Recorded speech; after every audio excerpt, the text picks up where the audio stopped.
Good morning students. एक बार फिर से आपका स्वागत है हमारी अगली क्लास में। जैसा कि आपको पता है कि हम लोग 12th क्लास का जो सिलेबस है उसको कंटिन्यू कर रहे हैं। उसी सीरीज़ में हमारा आज नेक्स्ट टॉपिक है जिसका नेम है फ्रेजल वर्ब। फ्रेजल वर्ब सुनने में बहुत ही एक अच्छा शब्द है, फ्रेजल वर्ब। अभी तक आपने वर्ब का नाम तो सुना होगा, मे भी आपने फ्रेजल वर्ब का नाम भी सुना होगा। तो आज मैं थोड़ा सा और क्लियर करने जा रहा हूँ आप लोगों के लिए कि फ्रेजल वर्ब है क्या। अब एग्ज़ाम में इसकी क्या इंपॉर्टेंस है। फ्रेजल वर्ब नाम का जो टॉपिक है ये आपके एग्ज़ाम में 12th क्लास के एग्ज़ाम में 2 मार्क्स के लिए बच्चों ये पूछा जाता है। अब ये फ्रेजल वर्ब है क्या एक्चुअल में, फ्रेजल वर्ब जो है एक्चुअल में है क्या और ये बनी कैसी होती है। कुछ मैंने फ्रेजल वर्ब्स आपके सामने लिखी है, आप इन्हें देख सकते हैं। कुछ करीबन 17 फ्रेजल वर्ब मैंने यहाँ पे लिखी है, कुछ और लिखेंगे हम लोग। देखो पहली फ्रेजल वर्ब है बच्चों ब्रेक इनटू, उसके बाद है ब्रेक आउट, कम अक्रॉस। देखने में यूं लग रहा है सर एक तरफ तो आपने वर्ब लिखी है come, I mean break, carry, come, put, get, turn, ये सारी की सारी वर्ब है और इनके साथ में आपने sir into, out, away, across, out, put, of, इस तरह से कुछ प्रपोजिशन लगा दिए। तो हमारा जो फ्रेजल वर्ब का जो कॉन्सेप्ट है वो बिल्कुल सामने आ रहा है कि सर जब आप किसी वर्ब के साथ में प्रपोजिशन लगा देते हैं, किसी वर्ब के साथ में प्रपोजिशन लगा देते हैं तो वो जो नया शब्द बनता है बच्चों, वो जो नया शब्द बनता है उसे ही हम लोग फ्रेजल वर्ब कहते हैं। अब इस लिखी गई वर्ब के अंदर इन वर्ब का वो मीनिंग नहीं है जो जनरली हम लोग लेते हैं। तो ब्रेक का मीनिंग तो तोड़ना होता है, लेकिन अब यहाँ इसका मीनिंग तोड़ना नहीं रह गया बच्चों, क्योंकि इसके साथ में एक इनटू प्रपोजिशन लग गई है। अब इस पूरे शब्द का मीनिंग एक इडियोमेटिक मीनिंग हम लोग लेंगे, एक मुहावरेदार अर्थ हम लोग इसका लेंगे। अब तो ब्रेक इनटू तो अपने आप में एक नया शब्द बन गया ब्रेक इनटू, और ये जो नया शब्द बना है इसका मीनिंग इडियोमेटिक आएगा, मुहावरेदार आएगा। और इस इडियोमेटिक मीनिंग को और इस वर्ड को जो अभी बना है इसे ही हम लोग फ्रेजल वर्ब कहते हैं। मेन बात हमारी फ्रेजल वर्ब की ये समझ में आती है। तो क्या सर फ्रेजल वर्ब प्रपोजिशन लगाने से बनती है क्या? क्या ये जरूरी है क्या सर कि हम लोग किसी वर्ब के साथ जब प्रपोजिशन लगाएं तो ही वो फ्रेजल वर्ब बनेगी, ऐसा जरूरी है क्या? तो आपको ये बताता चलूँ मैं आपको 80% केसेस में, 80 to 90% केसेस के अंदर हम जनरली किसी वर्ब के साथ में प्रपोजिशन लगाते हैं और एक फ्रेजल वर्ब बनाते हैं। लेकिन कई बार हमारे सामने एक एडवर्ब भी लिखी हुई मिल सकती है बच्चों, कई बार हमारे सामने एक एडवर्ब भी लिखी हुई मिल सकती है, एक नहीं कई बार 2 भी एडवर्ब मिल जाती है। वो सारे कुछ माइनर केसेस में होते हैं। जनरल वे में अगर हम इसको हम समझें तो ये बात समझ में आती है कि सर जनरली हम लोग किसी वर्ब के साथ में प्रपोजिशन लगाकर ही चलते हैं और आपके एग्जाम में लगभग प्रपोजिशन लगाकर ही चीजें आती हैं। तो अब ज्यादा देरी नहीं करते हुए मैं आपको सबसे पहले फ्रेजल वर्ब के साथ इंट्रोड्यूस करवाऊंगा। इनका यूज कैसे होता है, एग्जाम में ये कैसे पूछी जाती है, इसके बारे में हम लोग बात करेंगे इसकी अगली वीडियो में। सबसे पहले हम लोगों को कुछ फ्रेजल वर्ब की जानकारी तो होनी चाहिए कि हम लोग फ्रेजल वर्ब्स का यूज करने जा रहे हैं। उससे पहले कुछ फ्रेजल वर्ब्स को हमें याद कर लेना चाहिए कि सर ये फ्रेजल वर्ब्स होती है और इनका हम लोग इस तरह से यूज कर सकते हैं। तो देखो बच्चों लिखा हुआ है ब्रेक इनटू, और ब्रेक इनटू का मतलब एंटर बाय फोर्स। किसी भी जगह पर, किसी भी बिल्डिंग में, किसी भी ऐसे रिस्ट्रिक्टेड प्लेस में जहां हर कोई जा नहीं सकता है, परमिशन लेके हमें जहां जाना पड़ता है उस जगह पे एंटर कर जाना। किसी की पब्लिक प्रॉपर्टी में, आई मीन किसी की प्राइवेट प्रॉपर्टी के अंदर एंटर कर जाना without permission, that is called break into. तो ब्रेक इनटू का मतलब हो गया किसी भी ऐसी जगह पर एंटर कर जाना बाय फोर्स। जैसे रॉबर्स है, बैंक के अंदर एंटर कर जाते हैं, ब्रेक इनटू कर जाते हैं। The robbers broke into the building last day. इस तरह से हम लोग इसको ले सकते हैं। तो ब्रेक इनटू का मीन्स हुआ एंटर बाय फोर्स। एक बार मेरा आपको इतना ही उद्देश्य है इस वीडियो को बनाने का कि मैं आपको कुछ फ्रेजल वर्ब्स याद करवा दूं। कुछ फ्रेजल वर्ब्स आप याद कर लेंगे तो उसके बाद आपके लिए बिल्कुल ये आसान हो जाएगा इसका यूजेस करना। तो जैसे मैं करवा रहा हूँ उस तरह से आप करते जाएं, याद करते जाएं। अब जैसे मैंने बच्चों लिखा है इसके सामने ब्रेक आउट, तो इसके सामने आप इज इक्वल टू का निशान भी लगा सकते हैं। जो मीनिंग ब्रेक आउट का है वही मीनिंग स्प्रेड है। तो जहां आप स्प्रेड यूज कर रहे हैं शब्द एज ए वर्ब, वहां आप ब्रेकआउट भी यूज कर सकते हैं। जहां आप by enter by force use कर रहे हैं वहीं पे आप लोग ब्रेक इनटू भी यूज कर सकते हैं। जहां आप ऐसे कह रहे हैं कि टू विन जीत जाना, जो विन वर्ब यूज कर रहे हैं उसकी जगह आप लोग कैरी ऑफ भी यूज कर सकते हैं। तो सबसे पहले अपन को इनको मेमोराइज करना है, थोड़ा इनको लर्न करना है। उसके बाद अगले वीडियो में मैं आपको बताऊंगा कि इनका यूज हम लोग कैसे करते हैं। अब फ्रेजल वर्ब है क्या, इस बात की हम लोगों को जानकारी हो गई कि फ्रेजल वर्ब सर एक ऐसी वर्ब जो किसी प्रपोजिशन के साथ में आकर एक स्पेसिफिक मीनिंग कन्वे करती है, एक इडियोमेटिक मीनिंग कन्वे करती है, उसे ही हम लोग फ्रेजल वर्ब कहते हैं। इसके ऊपर जो प्रैक्टिस है वो आगे की क्लासेस में हमारी रहेगी कि हम लोग इस पर कैसे प्रैक्टिस कर सकते हैं और एग्जामिनर हमसे ये कैसी चीजें पूछने वाला है। Break into, enter by force.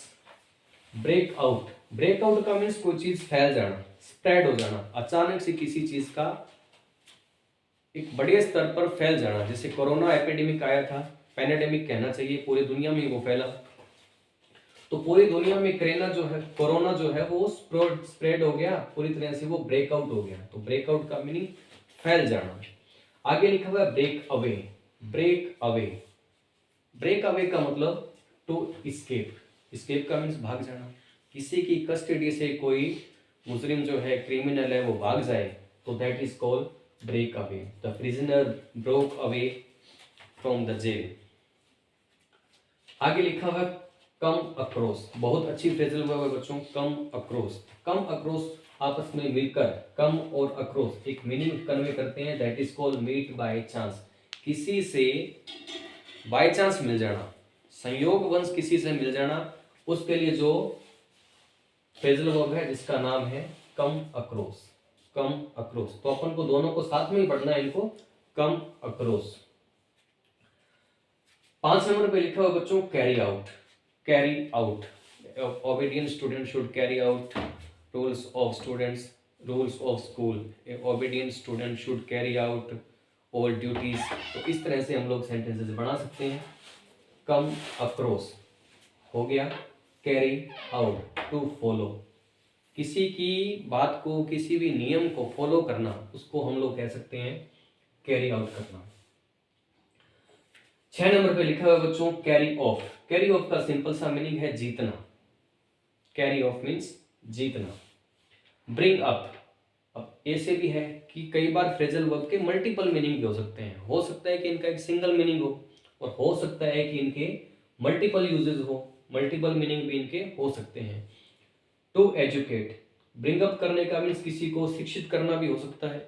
Bring up का मीन्स किसी की देखभाल करना भी हो सकता है, लुक आफ्टर करना भी हो सकता है। अब यहाँ भी एक मैंने फ्रेजल वर्ब ही लिख दिया, आप ध्यान से अगर देखें तो लुक का मीन्स देखना होता है, आफ्टर का मीन्स बाद में होता है, और आपस में ये मीनिंग बन गया लुक आफ्टर। तो लुक आफ्टर का मतलब क्या हुआ, किसी से किसी की देखभाल करना, किसी को सेवा करना। आगे लिखा हुआ है पुट ऑफ। तो पुट ऑफ का मीन्स हो गया कैंसिल करना। इसके भी मल्टीपल मीनिंग्स हो सकते हैं। कैंसिल करना हो सकता है, पोस्टपोन करना हो सकता है, किसी चीज काम को स्थगित कर देना, डिले करना, देरी कर देना उसके अंदर, that is called put off. और पुट ऑफ का एक मीनिंग और भी हो सकता है, वो मैं आपको बताऊंगा आगे जब हम लोग चलेंगे 15 नंबर फ्रेजल वर्ब पे। Get by. गेट बाय, अब गेट का मीनिंग तो पाना हो सकता है, गेट का मीनिंग पहुंचना भी हो सकता है, गेट के कोई और मीनिंग भी हो सकती है। लेकिन यहां जो गेट के साथ में बाय लगा दिया तो गेट बाय अब एक नया मीनिंग बन गया, एक नई फ्रेजल वर्ब बन गई, और इसका मीनिंग हो गया to manage to live. Hindi में हम कहें तो गुजारा करना, किसी तरह से गुजारा करना, that is called to manage to live, get by. 10 number पे लिखा हुआ है बच्चों turn away. Turn away, turn का मीन्स तो मुड़ना होता है सर, और आगे आपने इसके साथ में एडवर्ब लगा दी अवे, टर्न अवे। तो टर्न अवे का मीन्स हो गया एक्सपेल कर देना। आपने शुरू में सामान्यतः ऐसे देखा होगा कि फला कंपनियों से इतने सारे अधिकारियों को, इतने सारे कर्मचारियों को टर्न अवे कर दिया गया, निकाल दिया गया।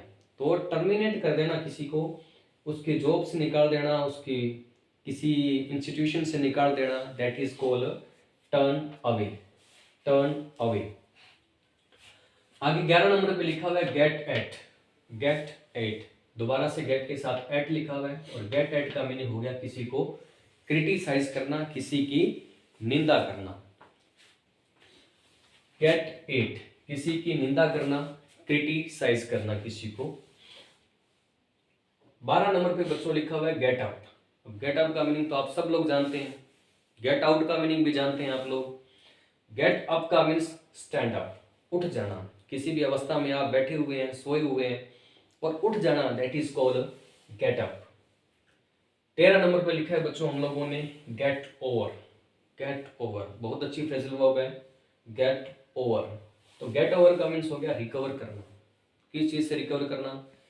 मेंटल इलनेस से रिकवर कर सकता है, किसी शौक से रिकवर कर सकता है, कोई इस तरह की चीज जिससे वो सदमे में चला गया हो और after that he recovered from that, और उससे उसने रिकवर कर लिया वो अपने आप को। तो गेट ओवर का मीन्स रिकवर करना, वो किसी भी तरह की रिकवरी हो सकती है, तो उसके लिए हम लोग गेट ओवर का यूज कर सकते हैं। आगे लिखा है बच्चों put out. Put out, put का मीन्स तो रखना होता है सर, और आउट का मीन्स आउट होता है बाहर करना। तो पुट आउट आपस में इंडिविजुअली इनका कोई मीनिंग नहीं है, जब ये साथ में आते हैं तो अपना एक मीनिंग कन्वे करते हैं, पुट आउट। और पुट आउट का मीनिंग हो गया एक्सटिंग्विश करना, बुझा देना। आग लगी हुई है, फायरमैन आए और उन्होंने आग के ऊपर काबू पा लिया, आग को बुझा दिया। तो बुझाने का जो एक्शन है ना, उस एक्शन को हम लोग कहते हैं पुट आउट। पुट आउट कर देना, बुझा देना। 15 नंबर पे लिखा हुआ बच्चों पुट ऑन। तो पुट ऑन का मीन्स तो पहनना हो गया। पुट ऑन का मीन्स पहनना, जैसे मैंने जैकेट है ये पहन रखी है, तो that is put on, to wear, पहनना। और पुट ऑफ इसका बिल्कुल अपोजिट हो सकता है, पुट ऑफ, उतारना, कोट उतारना, जैकेट उतारना, स्वेटर, है ना, इस तरह से हो सकता है। आगे लिखा मैंने गेट ऑन और गेट डाउन। ये तो बड़ी सिंपल सी चीजें हैं। गेट ऑन का मतलब चढ़ना, सवार होना किसी चीज पे, बाइक पे सवार होना, कार पे सवार होना, कार में सवार होना, बस में सवार होना। जनरली जिसके अंदर स्पेस है, जिसके अंदर हम लोग वॉक कर सकते हैं, उस व्हीकल में चढ़ना। To boards on something, that is called get on. और गेट ऑन का मीन्स उन्नति करना भी हो सकता है, प्रोग्रेस करना भी हो सकता है। आगे लिखा है गेट डाउन। तो गेट डाउन का मीन्स, गेट ऑन का मीन्स तो चढ़ना हो गया, तो गेट डाउन का मीन्स उतरना हो सकता है, किसी व्हीकल से उतर जाना, तो that is called get down. तो एक बार फिर से रिवाइज करेंगे। गेट डाउन का मीन्स उतरना, गेट ऑन का मीन्स सवार होना या प्रोग्रेस करना, पुट ऑन का मीन्स टू वियर, पहनना, और पुट ऑफ का मीन्स उतारना, पुट आउट का मीन्स आग बुझाना, गेट ओवर का मीन्स रिकवरी करना किसी भी इलनेस से, किसी भी तरह से, मेंटल एग्जाइटी से, इस तरह की कोई बीमारी से को उन सब से रिकवर करना, that is called get over. Get up का means stand up, it's a simple one. आप ध्यान से देखिए, स्टैंड के साथ अप लगाया, तो ये भी एक फ्रेजल वर्ब है। अपन बहुत सारी phrasal verb day to day life में यूज करते हैं और इनका मीनिंग हम लोगों को कई बार पता नहीं होता।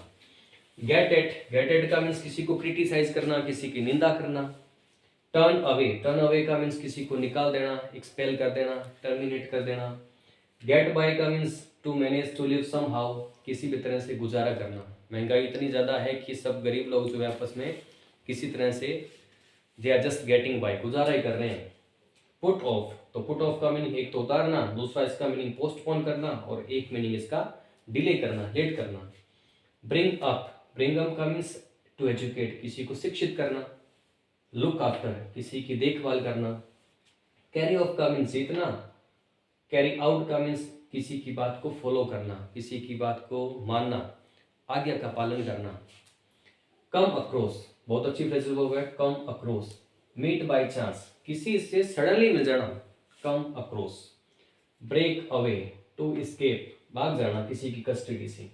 ब्रेक आउट, टू स्प्रेड, फैल जाना, अचानक से किसी डिजीज का, किसी वायरस का फैल जाना एक बड़े लेवल पे, दैट इज कॉल्ड ब्रेकआउट।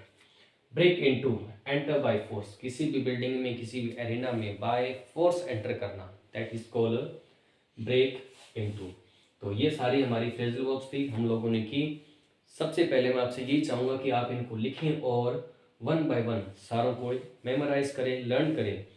अगर आप सामने वाला वर्ड को याद कर लेते हैं तो ये फ्रेजल वर्ब भी आपको याद हो जाएगी। अगली वीडियो में मैं आपको सिखाऊंगा कि इन सारी फ्रेजल वर्ब्स का हम लोग यूज़ कैसे करते हैं सेंटेंस में और कैसे एग्जामिनर हमसे ये एग्ज़ाम में पूछता है। तो आज की वीडियो के लिए इतना ही, इस वीडियो में इतना ही। आगे की क्लासेस में मैं आपको यूज़ करना सब सिखाऊंगा। तब तक आप सभी को अलविदा, मिलते हैं जल्दी।